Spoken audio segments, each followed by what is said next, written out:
And here they are. Thousands of Beatles fans await the arrival of their heroes.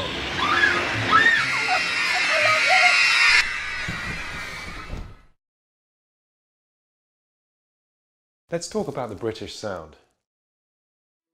It's a story that began in 1936 with the very first BBC broadcast. The Beeb broadcast to the world listened, and listened through British-built speakers. They also fell in love with the homegrown sound that came out of them. We Brits had taken American invention, rock and roll, and ran off with it. It was the first of three extraordinary things that changed music forever. By the 60s, not only did Britannia rule the waves, well, the American airwaves to be specific, but there was a second, equally important change in the world order. British studios now led the way in recording technology.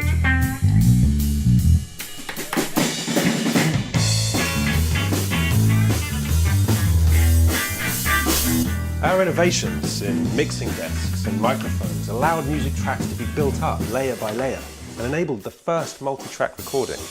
Now, this brilliant new recorded sound was all very well, but as much use as a chocolate plectrum if you couldn't experience it in your own home. That's when the third big leap occurred, and it began at Cambridge University in a borrowed garage.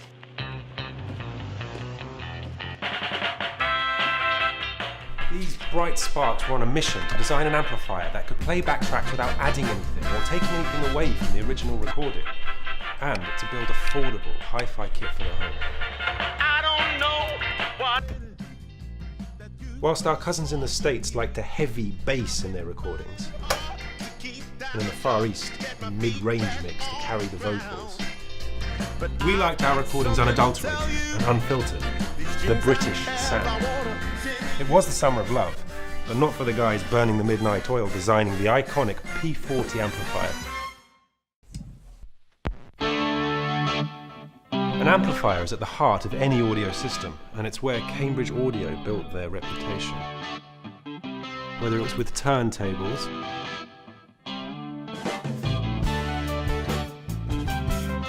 cassette decks,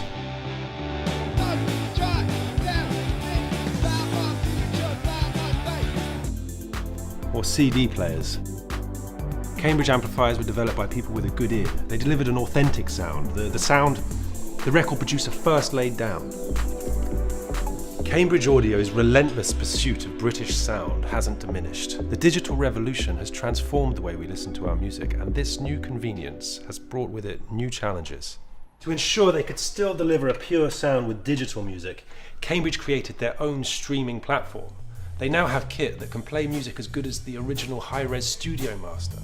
So you hear your music exactly how it should sound. And there's nothing more authentic than that.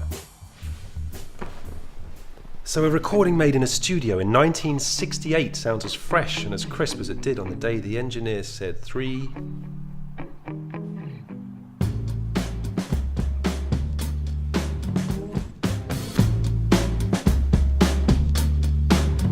I've been moping around trying to make no sound, but you're